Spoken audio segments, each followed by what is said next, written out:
The living room was quiet, just the sound of the old fan creaking against the ceiling. My sister, Naomi, sat across from me on the couch. She wasn't looking at me at first, just twisting her fingers in her lap.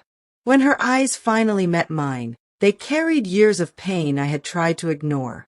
"Brother," she said softly, her voice trembling, "why did you hate me so much?"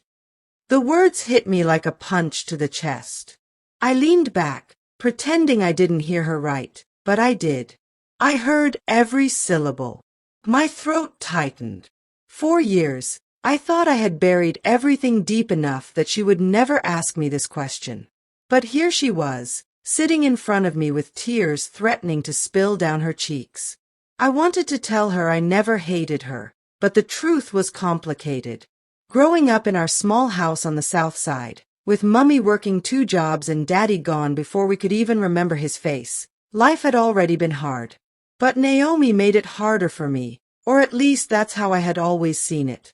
She was the one everyone seemed to love.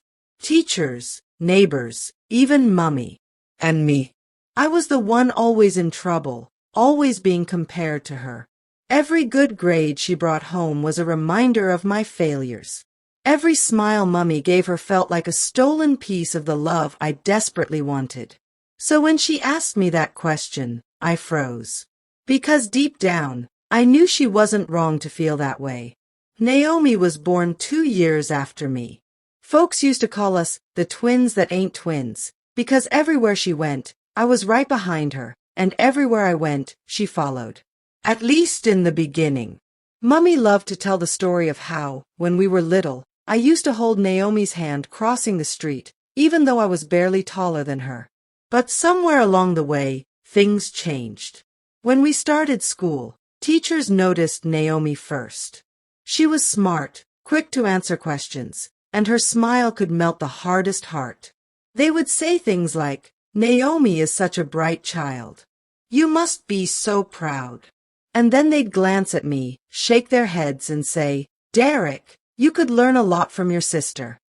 That was the beginning of the crack between us. I wanted to be proud of her, but every word of praise for Naomi felt like another brick on my shoulders. At home, it wasn't much different. Mummy was tired most days, but she always managed to find time to praise Naomi's drawings, her perfect spelling tests, her church solos. I sat in the background, craving just one word of approval, one sign that I was enough. But it never came. Instead, Mummy would say, "Derek, why can't you be more like your sister?" And each time she said it, something in me hardened toward Naomi. It wasn't her fault, but in my young mind, she became the reason I felt invisible. So when Naomi asked me that question years later, all I could think about was that boy sitting in the shadow of his little sister, building up resentment brick by brick until it turned into a wall too high to climb. By the time we reached high school, Naomi and I barely spoke unless we had to. I had my crowd, the boys who hung out behind the gym, blasting music from busted speakers, talking about fast money and fast lives. Naomi, on the other hand, had her books, her friends from choir, and her college dreams. But even then, people didn't let me forget who she was. Teachers would stop me in the hallway and say, "Naomi's brother, right? You better keep up with her. She's going places." Those words cut deep. Because the truth was, I wasn't going anywhere. I was skipping classes, barely passing, and carrying anger like it was part of my uniform. At home, the distance grew. Naomi tried sometimes. She'd knock on my door, ask if I wanted help with homework, or if I wanted to come to church with her. I would shrug her off, pretending not to care. But I did care. I cared too much. Her kindness felt like pity, and I hated feeling like I needed her. Mummy never noticed the storm brewing between us.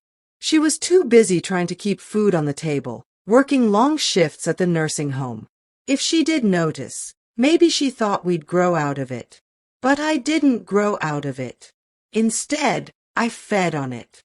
Every time Naomi succeeded, it felt like my failure. Every time she shined, it made my darkness deeper.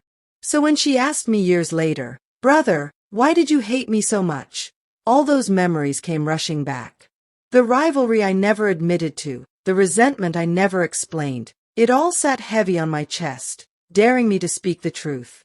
High school days felt like years of shadows. Naomi's light stretched long, and I was stuck walking in it. I would come home and see her trophies lined up neatly on the shelf in the living room. Best student. Choir award. Perfect attendance. It was like every corner of the house reminded me of what I wasn't. Mummy would brag about her at church. Naomi got straight A's again.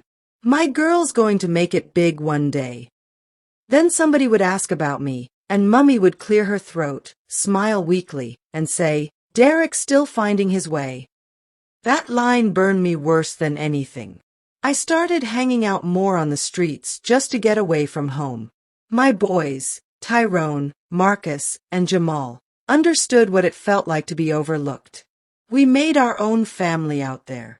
But even then, I felt the weight of Naomi following me. She'd walk past the basketball court sometimes, books pressed to her chest, and I could feel the eyes of my friends on me. "That's your sister?" they'd whisper, watching her like she was untouchable. I'd nod, but inside I boiled. I didn't want to be Naomi's brother anymore. I wanted to be just me. One night, I overheard a conversation I was never supposed to hear. Mummy was on the phone with Aunt Rose. She was laughing, proud, talking about Naomi's choir performance. "She's a blessing, Rose. Sometimes I wonder how I got so lucky with Naomi." Then her voice dropped low, and I leaned closer to the cracked bedroom door. "Derek. Well, Derek's different. He's troubled. I love him, but Lord knows he's been nothing but a headache. If it wasn't for Naomi, I don't know how I'd cope." I froze. Those words carved something out of me. It wasn't just that she loved Naomi, it was that I was the burden. From that day, something hardened inside me. I stopped trying to reach for Mummy's approval. I stopped caring about school. I stopped caring about myself. And when Naomi tried to check on me, I pushed her further away. It was Naomi's 16th birthday when the first real crack showed between us. Mummy threw her a little party, nothing big, just family and neighbors. There was cake, music, laughter. Naomi came over to me, holding out a piece of cake. "You want some, Derek?" I looked at her, at that bright smile, and I felt all the years of jealousy choking me. I slapped the plate out of her hand. The cake splattered across the floor. The room went silent. Mummy gasped. Naomi's smile broke into tears. "Why do you always treat me like this?" she cried before running to her room. Everyone stared at me like I was a monster. Mummy's eyes were filled with disappointment, the same kind I'd seen all my life. But what hurt me most was the sound of Naomi sobbing behind her closed door. After that night, I rarely came home. The streets became my refuge. Tyrone had an older cousin who introduced us to hustling, quick money, fast living. It felt good to finally be somebody, even if it was for the wrong reasons. But Naomi never stopped trying. She'd catch me on the porch late at night, her voice soft, begging me to come inside. "Derek, you don't have to be like this. You're better than this." I'd laugh bitterly, shake my head, and say, "Better than what?" "Better than you. Don't act like you care." The hurt in her eyes always lingered long after I walked away. But the truth was, I did care. I just didn't know how to show it without feeling small. One afternoon, Naomi came home waving her report card. "Mummy, I made honor roll again," she beamed. Mummy hugged her tightly. "That's my girl. I'm so proud of you." I came in a few minutes later, dropping my own report card on the table. D's and F's stared back at me like scars. Mummy didn't even look twice.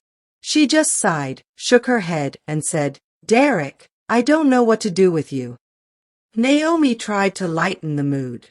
"It's okay, Mummy. Maybe I can help him study." Stop acting like you're better than me. I snapped at her. The words came out harsher than I meant, but I didn't take them back. Naomi's face fell. I wasn't. But I had already stormed out, slamming the door behind me. I never told anybody, but sometimes, late at night when I sneaked back in, I'd hear Naomi praying. She'd kneel beside her bed, whispering softly, Lord, please watch over Derek. He's hurting, even if he won't say it. Help him see he's loved. Help him see he's not alone. Those prayers cut through me sharper than any insult could. She didn't hate me. She didn't even resent me. She wanted me to be okay. But instead of letting her love reach me, I built my walls higher. The fight came one summer afternoon. Naomi found some cigarettes in my drawer and told Mummy. When Mummy confronted me, I knew who told. Why you always in my business? I shouted at Naomi. Because I care, she yelled back, tears in her eyes. Care? You just want to make me look bad. You always want to be the good one. You make yourself look bad, Derek. I just don't want you to ruin your life. I shoved past her, anger burning in my chest. Mummy tried to calm me down, but the damage was done. Naomi and I weren't just distant anymore. We were enemies under the same roof. One winter night, I came home drunk and cold. I collapsed on the porch, too tired to even make it inside. I don't know how long I lay there before Naomi opened the door. She didn't yell. She didn't scold me. She just wrapped a blanket around me and helped me inside. You could have frozen out there, she whispered. I wanted to push her away, but something in me broke. For the first time in years, I whispered, Why do you even care? She looked at me with tears in her eyes. Because you're my brother. That's enough. When Naomi got accepted into college, the whole neighborhood celebrated. Mummy threw a big dinner. Everyone cheered, hugged her, told her how proud they were. I sat in the corner, clapping half-heartedly. Inside, I felt torn. Part of me was genuinely happy for her. But another part, the bigger part, felt abandoned. She was leaving me behind. That night I told her coldly, Go ahead and leave. Don't act like you care what happens to me. She looked at me sadly. I'll always care, Derek, even if I'm far away. A few months later, my life spiraled. I got caught up in a fight that led to an arrest. It wasn't major, but it was enough to put me in handcuffs. Mummy cried when she came to bail me out. Naomi was there too, home for the weekend. She didn't say a word, just sat beside me, holding my hand when I wouldn't even look at her. That silence spoke louder than anything. She didn't hate me, even after everything. After the arrest, Mummy sat me down. Derek, I can't keep doing this. You're breaking my heart. Naomi added softly, You're breaking mine too. I laughed bitterly. Don't act like you ever cared. You had everything, Naomi. All the love, all the praise. And me. I was just the mistake. Naomi's face turned pale. Tears welled up in her eyes. Is that what you think? That you're a mistake? I couldn't answer. Because deep down, yes, that's exactly what I thought. It was a quiet Sunday evening when Naomi finally asked the words that shook me. She sat across from me, her voice low but steady. Brother, why did you hate me so much? Her eyes were filled with pain but also hope. Hope that I would finally open up. Hope that I would finally let her in. And in that moment, all the years of jealousy, anger, and silence came crashing down around me. The question I had avoided my whole life was now staring me in the face. Her question hung heavy in the air, almost louder than any argument we had ever had. I couldn't speak. My throat tightened, and my hands shook. Naomi's eyes didn't leave mine. She was waiting, patient but hurting. Finally, I whispered, because You had everything I wanted. Naomi blinked, confused. Everything you wanted. Derek, we grew up in the same house, the same struggles. You don't get it, I snapped, then lowered my voice. You got the love. You got the praise. You got to be the one Mummy bragged about. And me. I was just the problem child. The disappointment. Naomi's lips trembled. You think I asked for that?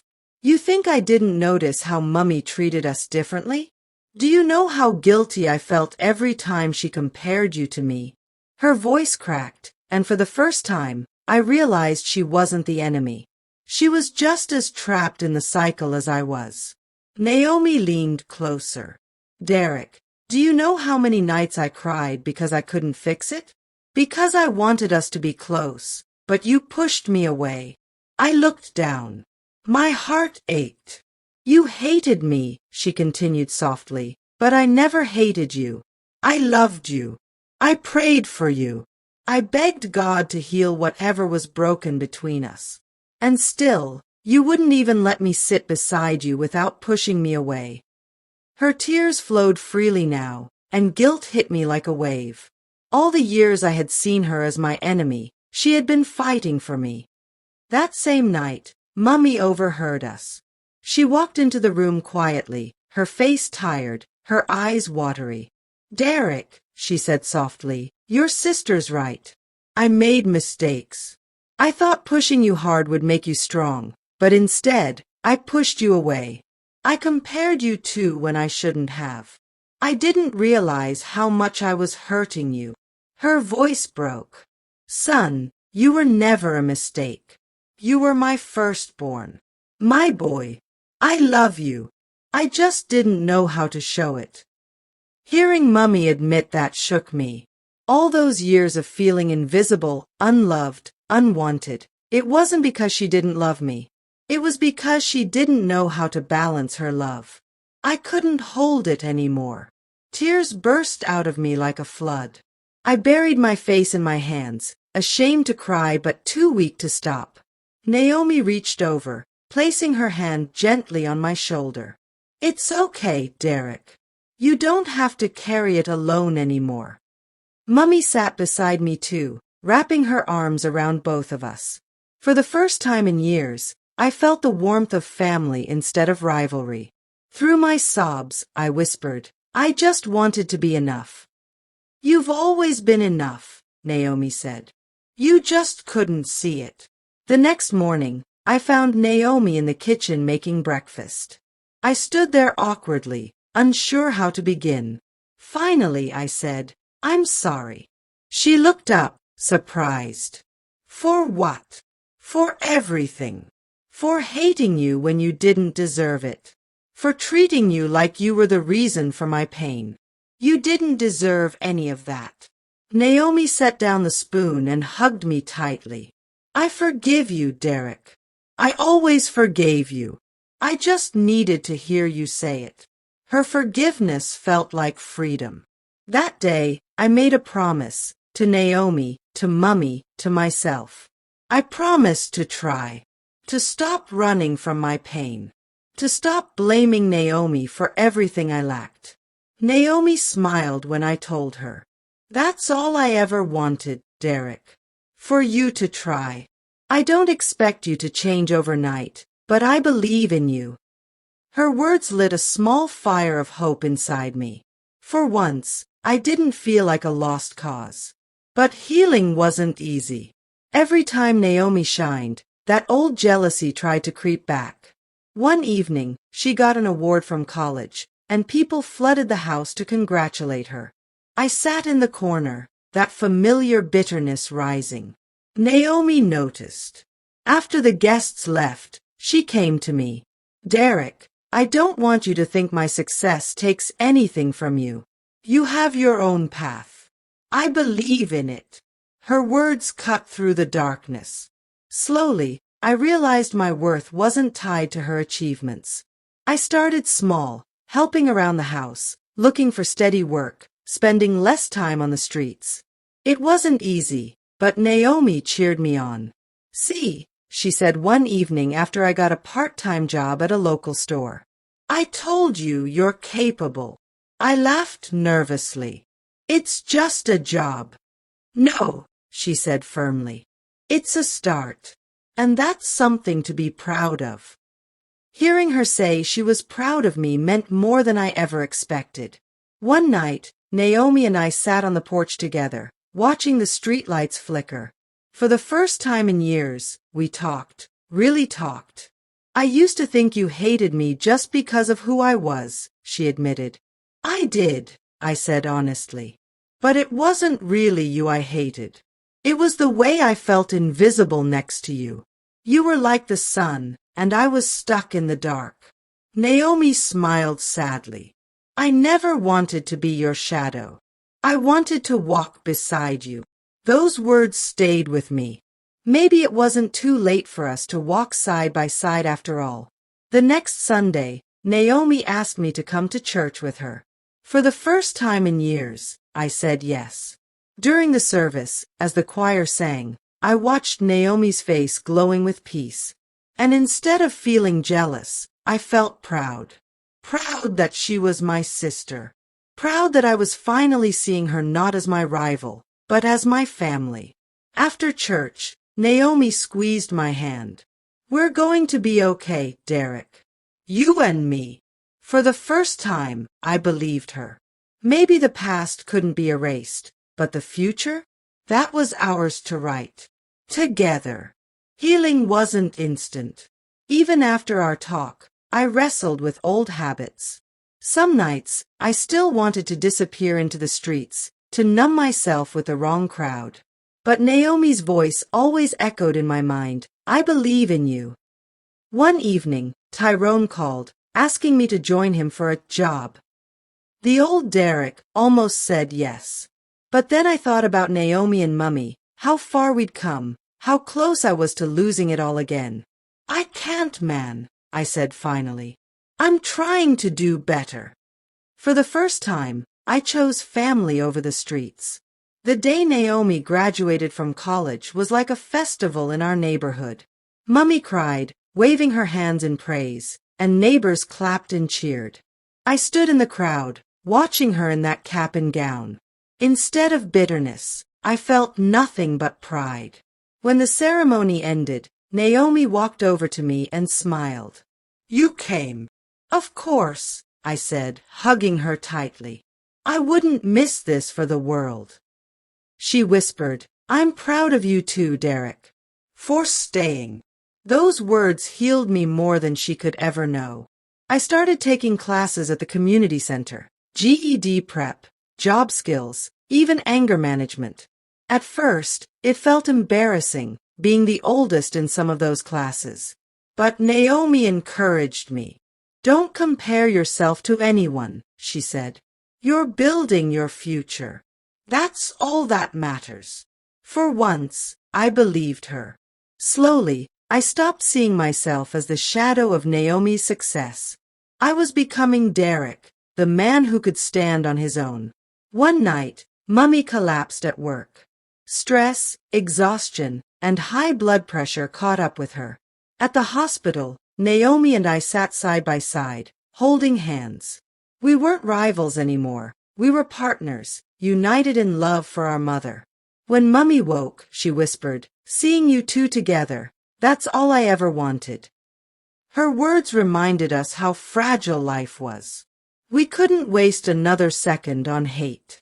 A few months later, I landed a steady job at a warehouse. It wasn't glamorous, but it was honest work. Naomi surprised me by showing up on my first day, handing me a packed lunch.